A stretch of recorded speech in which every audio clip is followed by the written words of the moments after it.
Hoy te voy a contar una historia un poco trágica. Tiene que ver con las grandes huelgas patagónicas del año 1921. Todo esto lo sabemos por la enorme investigación del querido maestro Osvaldo Bayer, a quien le dedicamos este programa.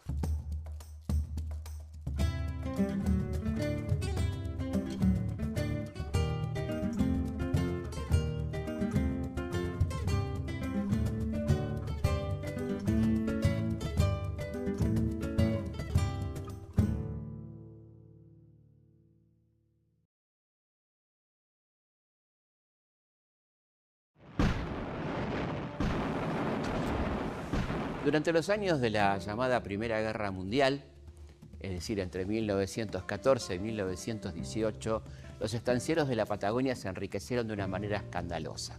Estamos hablando de grandes terratenientes, muchos de ellos ingleses, que tenían enormes propiedades, que tardaban, según contaban, días en recorrer en auto, que se dedicaban fundamentalmente a la exportación de carne de oveja y de lana. Esto fue muy demandado en los años de la guerra y subió mucho el precio de la lana y mucho el precio de la carne de exportación. Terminada la guerra, se normalizaron los abastecimientos de otras colonias británicas, estamos hablando de Nueva Zelanda, Australia, de Canadá. Por lo tanto, el precio de estos commodities exportables bajó notablemente. Durante los años de prosperidad, los trabajadores rurales, los peones, pidieron aumentos de sueldos, no recibieron absolutamente nada. Es decir, que de aquella supuesta teoría del derrame, poco quedó, sinceramente, en la Patagonia. Cuando vinieron las vacas flacas, cuando bajó el precio, entonces sí, los patrones decidieron bajarle el sueldo a los trabajadores, que ya eran sueldos muy magros y tenían condiciones de trabajo pésimas. Para que tengas una idea, ubiquémonos, ¿no? 1921, territorio de Santa Cruz, como se llamaba, donde la gente vivía bajo el frío, condiciones extremas, mucho más frío que ahora. No había tanto calentamiento global como hay ahora, calentamiento climático. Así que la gente lo que pedía, los trabajadores pedían velas para alumbrarse, abrigo, lugares donde hubiera realmente un poco de calefacción. Nada de esto fue escuchado, ni siquiera, por supuesto, tampoco los aumentos salariales, y comienzan las huelgas. Los trabajadores van empezando a rebelarse, van haciendo huelga, también van tomando algunas estancias. Estas acciones huelguísticas tienen una conducción, fundamentalmente dirigentes anarquistas afiliados a la FORA, la Federación Obrera Regional Argentina, que tenía también su sede en Río Gallegos, en la provincia de Santa Cruz. Ahí tenías a tres grandes dirigentes. Por un lado, Antonio Soto, gallego, gallego de Galicia, actor de teatro, que era uno de los grandes líderes de esta rebelión. Lo tenías a Auterelo, que era un mozo, un camarero, y tenías a José Font, conocido como Facón Grande, que era un gaucho entrerriano que se dedicaba al transporte de mercadería, de lana, con sus carros. Cada uno se distribuía una zona de la provincia de Santa Cruz, donde hablaba con los compañeros, donde coordinaba las acciones, etc. Esta situación se va tornando muy fuerte, los estancieros se empiezan a preocupar y llaman a Buenos Aires a que el gobierno de Irigoyen mande la represión, que mande a frenar este movimiento huelguístico. Irigoyen decide mandar un hombre de su confianza, el general Héctor Benigno Varela, un hombre afiliado al Partido Radical, y le dice que vaya a ver qué pasa y que termine con esta situación. Varela llega al territorio de Santa Cruz, constata y lo pone en un informe que los verdaderos responsables de la situación son los estancieros por las pésimas condiciones de vida en las que están viviendo los peones. Firman un acuerdo en el cual se comprometen los trabajadores a cesar con las ocupaciones y con las huelgas, los estancieros a aumentar los salarios y mejorar las condiciones de vida de los trabajadores. Cuando se va Varela ya se va un poco preocupado porque cuando está por subir al barco un grupo de estancieros le dice: usted se va y esto explota, esto no se va a cumplir. Varela se va y antes de subir al barco le dice: si no lo cumplen, los voy a fusilar a todos. Lo que Varela no tenía en cuenta es que apenas sube al barco, los que no cumplen son los estancieros. Con lo cual la huelga se reaviva y se pone más profunda y más intensa en prácticamente todo el territorio de Santa Cruz. Entonces Irigoyen, presionado un poco por los grandes estancieros, que eran gente muy rica de la Argentina, grandes apellidos históricos, y la embajada británica, porque había muchos súbditos británicos, dueños de estancia, decide enviar nuevamente a Varela, esta vez con un destacamento muy importante del 10 de Infantería. Llegan a Río Gallegos y sin preguntar demasiado, Varela establece un bando en el cual declara que van a fusilar directamente a los trabajadores. Comienzan a recorrer distintos lugares de la provincia, van capturando a los dirigentes, en algunos casos con engaños tremendos, como el caso de José Font, donde lo cita a parlamentar, y cuando llega Font lo detienen y lo fusilan sin ningún tipo de parlamento de por medio, ¿no? Uno puede recordar, cada vez que hablamos de esto se nos vienen a la mente escenas de la extraordinaria película La Patagonia Rebelde, con guión de Osvaldo Bayer y dirigida por Ayala y por Olivera, allá por 1974. Bueno, el hecho más tremendo tiene lugar en La Anita, donde se produce la concentración de los huelguistas, más o menos unos 1000 trabajadores rurales que tienen una asamblea a decidir cómo sigue este conflicto con el ejército rodeándolos y la orden de rendirse. Y ahí una parte de la conducción, la que llevaba adelante Antonio Soto, decide no rendirse y escapar hacia Chile, porque sabía que eso iba a terminar en un fusilamiento, y se lo dicen los compañeros: no se rindan porque los van a matar a todos. Lamentablemente el temor y bueno, la falta de seguridad lleva a que la gente se rinda, y ahí comienza entonces una situación tremendamente humillante. Los ponen a todos en filas y los estancieros van reconociendo de una manera muy perversa, por un lado, a los que eran delegados de estancia, es decir, activistas sindicales; por otro lado, a los trabajadores a los cuales les debían 3 o 4 meses de sueldo, y a esos van a ser los elegidos para ser fusilados. A todos los que estaban ahí prisioneros los despojan de sus bienes, alianza, lo poco que tenía, una cadenita, un quillango, algún cheque de sueldo atrasado, y a la mayoría los van a fusilar. Son en total 1500 los fusilados en esta tremenda masacre que se perpetra en la Patagonia.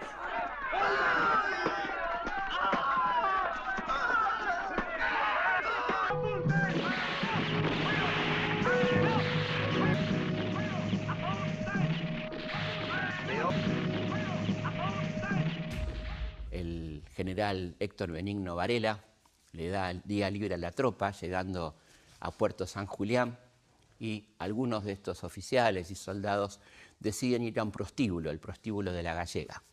La Gallega, que era una mujer de armas llevar, una mujer de ideas anarquistas, resiste la entrada de los represores y los saca a escobazos. Había que tener ovarios, imagínense. Y esto ha quedado en la historia como las famosas putas de San Julián, después que se hizo una obra de teatro muy linda de Osvaldo Bayer. Fíjense el coraje de estas mujeres, ¿no? Finalmente Varela y su gente se embarcan a Buenos Aires. Cuando llegan a Buenos Aires, todo el mundo esperaba, la prensa obrera empieza a contar los desastres, la masacre de Varela. Esperaban que Irigoyen aplique alguna sanción al teniente coronel Varela, y por el contrario lo nombra jefe de la Escuela de Caballería de Campo de Mayo. La cosa queda en la más absoluta impunidad, a pesar de los pedidos de informes que presenta la bancada socialista, los artículos que aparecen no solamente en la prensa obrera, sino también en alguna prensa más o menos del sistema. El recuerdo de vuestra actuación en la Patagonia perdurará en la memoria de sus habitantes como enseñanza de lo que son capaces los hombres inspirados en el cumplimiento del deber y en la grandeza de la patria. Hasta que en 1923 un anarquista llamado Kurt Wilkens decide hacer justicia por mano propia. Wilkens había trabajado en la Patagonia, había visto las condiciones de vida de esa gente, había quedado muy impresionado con esa masacre.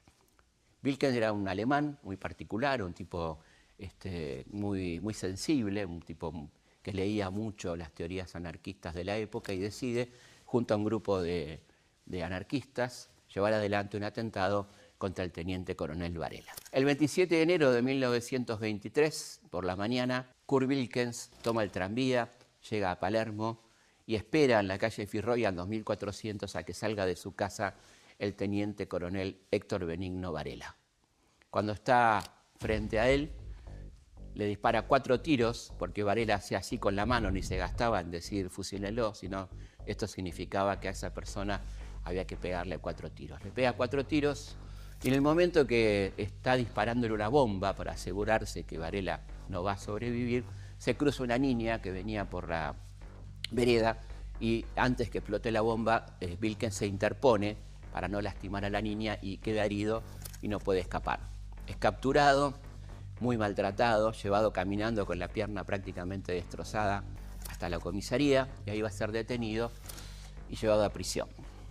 La noche del 15 de junio de 1923, Jorge Ernesto Pérez Millán Temperley, creo que su nombre no entraba en el documento, si bien eran documentos grandes en aquel momento, entra obviamente con la absoluta complicidad de las autoridades penitenciarias a la cárcel de Caseros, donde estaba alojado Kurt Wilkens, con un Mauser entra a la cárcel, imagínate vos, se dirige directamente a la celda de Wilkens y lo mata. Imagínense el escándalo, la tapa de Crítica publica el asesinato, Crítica, el diario más popular de la Argentina, huelga general en repudio del asesinato de Wilkens y gracias a su pertenencia a una de las familias más ricas de Argentina, hombre de la Liga Patriótica que había estado en la represión de las huelgas patagónicas, consigue que el juez diga lo siguiente, el juez que se encarga del caso del asesinato de Wilkens.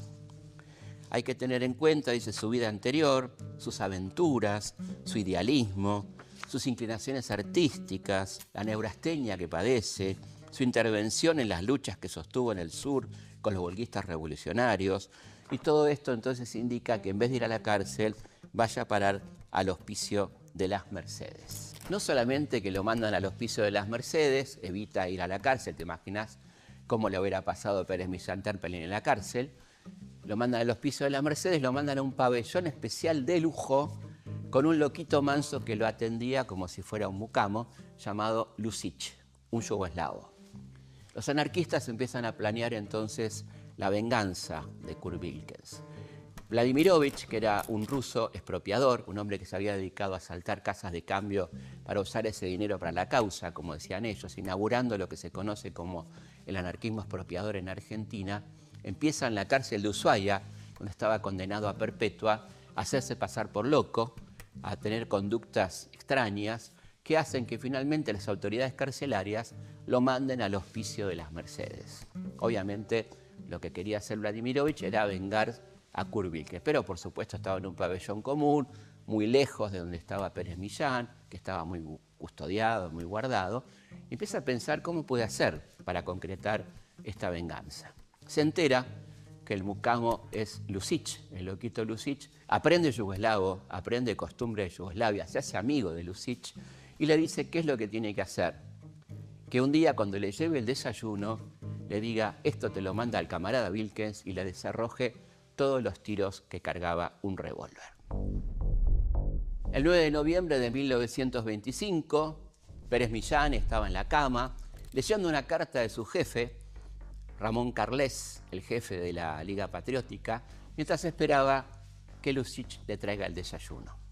Entra Lucic, le trae el desayuno ese 9 de noviembre de 1925 y le dice, esto te lo manda el camarada Wilkens y mata a Pérez Millán Temperley.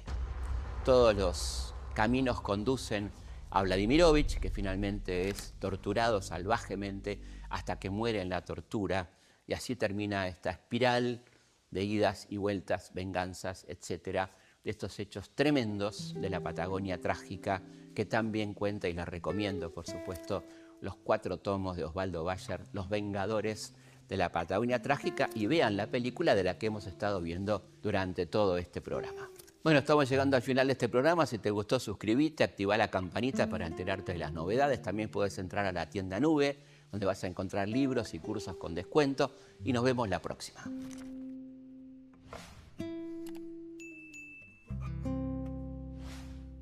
El 4 de abril de 2007, una protesta docente en Neuquén terminó en tragedia cuando la policía provincial recibió la orden de despejar la ruta a cualquier costo. En medio del caos, Carlos Fuentealba fue alcanzado por un disparo de gas lacrimógeno efectuado a quemarropa. Este hecho no solo marcó profundamente la vida de su familia y compañeros, sino que sacudió al país entero, desatando marchas multitudinarias y reclamos masivos de justicia que llegaron hasta las puertas mismas del poder político. Pero Pero detrás del rostro visible del policía que disparó, varias preguntas resonaron durante años. ¿Quién fue realmente responsable por la muerte de Fuentealba? ¿Hasta dónde llegan las responsabilidades políticas en una represión que nunca debió suceder?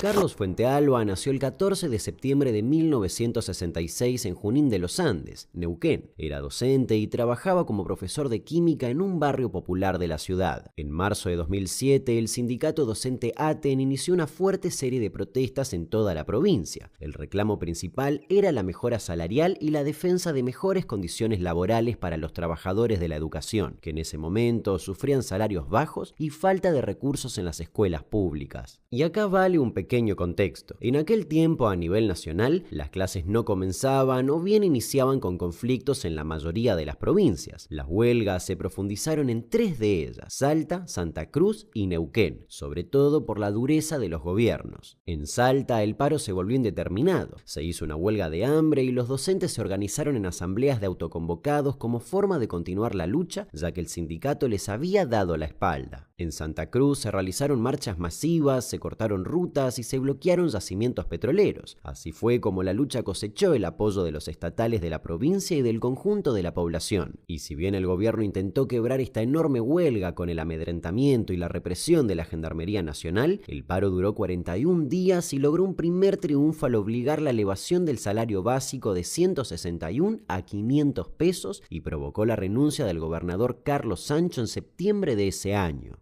Por otro lado, en Neuquén, la huelga, que era dirigida por las conducciones de Marcelo Guagliardo, de Aten Provincia, y Gustavo Aguirre, de Aten Capital, comenzó el 5 de marzo, y el ánimo de los reclamos fue cambiando al calor de los acontecimientos que se sucedieron. La huelga se inició el 5 de marzo, con un alto nivel de acatamiento. El reclamo de las asambleas era por un sueldo igual a la canasta familiar, que en Neuquén era de un poco más de 2.800 en ese momento, el pase a planta de los auxiliares de servicio contratados y condiciones edilicias adecuadas, entre otros reclamos. Ante la falta de respuestas del gobierno de Jorge Sovich, que ofreció un salario de 1.140 pesos, las asambleas definieron el corte de la ruta en Arroyito para afectar el circuito turístico durante la Semana Santa y obligar al gobierno a sentarse a negociar. El miércoles 4 de abril, los docentes, incluidos Carlos Fuentealba y sus compañeros, se concentraron para cortar la Ruta Nacional 22. La protesta fue pacífica, aunque con la tensión típica de un conflicto que llevaba semanas sin resolverse. A media mañana, mientras algunos docentes ya planeaban regresar, llegó la orden del gobierno provincial de despejar la ruta a cualquier costo. Acto seguido, la DESPO, el grupo de élite de la provincia provincial, avanzó de inmediato sobre los manifestantes. Comenzaron a lanzar gases lacrimógenos y balas de goma, buscando dispersar rápidamente a los docentes. La situación en segundos se volvió caótica y la gente empezó a correr desesperadamente, intentando protegerse de la represión policial. Varios vehículos intentaron alejarse rápidamente del lugar en medio del humo y los gritos.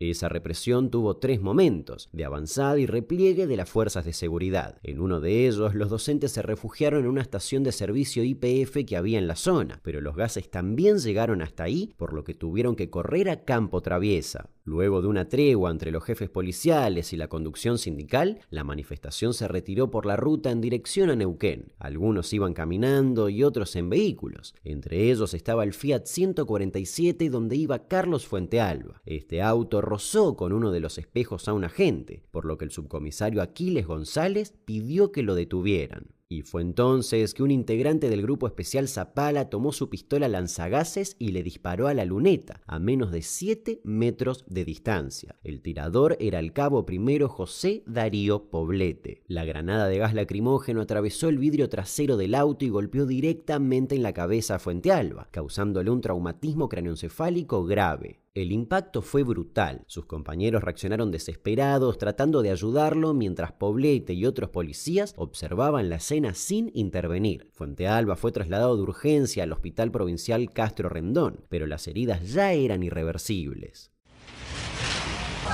Una persona herida, vemos una persona herida. ¿Que estaba en la ambulancia o está ahí? Dame un segundito, por favor. Vemos que tiene un impacto en la cabeza. Están lanzando de todo. Está con una pérdida importante de sangre. Lo estamos escuchando a Edgardo Pino. Lo que estamos viendo es terrible. Hay una persona con un gran impacto ¿Pero qué es? ¿Fogueo o...? Impacto de sangre. ¿Pero qué se en la ve? cabeza. Está siendo atendido por una persona, no podemos reconocerlo, pero tiene una pérdida importante de sangre. Está atendido sobre la ruta nacional 22. Mientras el profesor luchaba por su vida, la noticia empezó a correr rápidamente. Lo que había comenzado como una protesta salarial estaba a punto de convertirse en uno de los casos más emblemáticos de violencia institucional en la historia reciente de Argentina. Testimonio exclusivo, estas imágenes increíbles nos muestran de qué forma hirieron de gravedad a este docente que ahora está peleando por su vida en este hospital. Es como si hubiese caído de un quinto piso, eso dijeron los médicos, el impacto de este cartucho de gas que literalmente le partió la cabeza. A un maestro en muy grave estado. Neurológicamente el paciente está severamente comprometido y hemodinámicamente muy comprometido. Su estado actualmente es crítico y está recibiendo una nueva intervención quirúrgica. El estado del paciente todavía no permite completar la intervención que requiere. Sovich, mientras tanto, daba una conferencia de prensa en la Casa de Gobierno. Espontáneamente, el edificio fue rodeado por los docentes y el gobernador debió salir disfrazado de policía. De ninguna manera, y voy a ser muy concreto para el que declara, es la actuación del policía que tiró a manzamba. No lo califico de ninguna manera y le vamos a caer con todo el peso de la ley. Es decir, que justifica la represión. No justifique la represión. De ninguna manera. La responsabilidad de quien atacó a mansalva, le vamos a caer con todo el peso de la ley. Después hubo un enfrentamiento que no justificó la represión. Horas después, Carlos Fuentealba fallecía a causa del daño irreparable provocado por el disparo. En horas de la tarde al paciente Fuentealba se le realizaron los estudios complementarios correspondientes. Se le hizo un electroencefalograma que fue diagnóstico, un trazado plano. Se le hicieron los test de apneas que también confirman lo que se veía en el electroencefalograma y el diagnóstico es de muerte cerebral. La bronca y el dolor de los docentes, familiares y gran parte de la sociedad civil se hicieron notar en manifestaciones espontáneas que llenaron las calles durante esa misma tarde. Miles de personas se movilizaron exigiendo justicia y repudiando la violencia policial. En un momento, la Casa de Gobierno neuquina quedó escrachada. Negro en puertas y ventanas y afiches en todos los frentes como para que le quede claro a los funcionarios. Las tizas no se manchan de sangre. muy triste porque no puede ser que un compañero muera por pedir un salario digno. No puede ser en época democrática. Tuvimos un asesinato y no es joda, y no se la vaya de arriba, eso tenedlo por seguro. Después del mediodía, la primera columna llegó a la plaza principal de la ciudad. Desde acá decimos: basta de represión contra ningún trabajador, contra ningún vecino, contra ninguno que reclama pan, contra ninguno que reclama el agua, contra ninguno que reclama trabajo. Eso es lo que está diciendo el pueblo argentino y los gobiernos no lo comprenden. Carteles, banderas y gritos pedían no solo justicia por Carlos, sino también la renuncia del gobernador, a quien señalaban como responsable político de la orden de reprimir la protesta. Es la primera vez después del ataque salvaje a nuestro compañero que da la cara, y es por eso que le venimos a cobrar lo que nos corresponde. Hay mucha bronca, pero los trabajadores de educación nos manifestamos siempre de la misma manera, de manera pacífica. Estamos preparados para la clase, no para enfrentarnos a la policía de Neuquén. En pocos días, el caso Fuentealba tomó dimensión nacional. En distintas provincias hubo movilizaciones masivas, cortes de ruta, marchas silenciosas con velas encendidas y protestas frente a sedes gubernamentales. Incluso sectores que normalmente no participaban de manifestaciones sociales mostraron su solidaridad con la causa, transformando la figura del docente asesinado en un símbolo de la lucha contra la violencia institucional y la defensa de la educación pública. Sovich, mientras tanto, intentaba minimizar el hecho, justificando la represión policial como una acción legítima para mantener el orden, pero la indignación popular ya había tomado demasiada fuerza y su imagen política se deterioraba rápidamente. Con la presión social en aumento y el reclamo por justicia resonando en todo el país, arrancó un largo proceso judicial. Desde el principio quedó claro quién había efectuado el disparo mortal. El cabo José Darío Poblete, integrante del Grupo Especial de Operaciones Policiales, había sido identificado por testigos y filmaciones en el momento exacto del ataque. Y así, en 2008, Poblete fue llevado a juicio y condenado a prisión perpetua por el asesinato de Carlos Fuentealba. Y aunque esta sentencia llevó algo de tranquilidad, no calmó del todo la exigencia de justicia. Las preguntas seguían abiertas. ¿Quién dio la orden? ¿Quiénes eran los responsables políticos detrás de esa decisión? Y dato no menor, a lo largo de 2012, Poblete salió de la cárcel en reiteradas oportunidades. Poblete salió 22 veces de la cárcel sin permiso. Lo comprobó la investigación realizada por la Fiscalía de Zapala. También se sospecha que se adulteró el libro de guardia. La falta de control al ex policía, autor del crimen, salió a la luz en junio, cuando fue fotografiado caminando por el centro de la ciudad. Recién en 2023, 16 años después de la muerte de Fuentealba, la justicia avanzó significativamente. Varios altos mandos policiales involucrados en el operativo fueron finalmente condenados por abuso de autoridad. Sin embargo, Jorge Sovich, señalado desde el primer día por su responsabilidad política en la represión, nunca enfrentó consecuencias judiciales directas. Él, quien en lugar de reconocer errores insistió en que actuó para restablecer el orden, terminó su mandato muy debilitado y quedó fuera del escenario político nacional. Aunque nunca fue condenado formalmente por este caso, la responsabilidad política quedó marcada y lo acompañó en toda su carrera posterior. A nivel social, la figura de Fuentealba se convirtió rápidamente en un símbolo. En los años siguientes, cada 4 de abril, estudiantes, docentes y organizaciones sociales continuaron movilizándose, no solo recordando a Fuentealba, sino que reivindicando la defensa de la educación pública y repudiando cualquier tipo de represión estatal contra protestas sociales.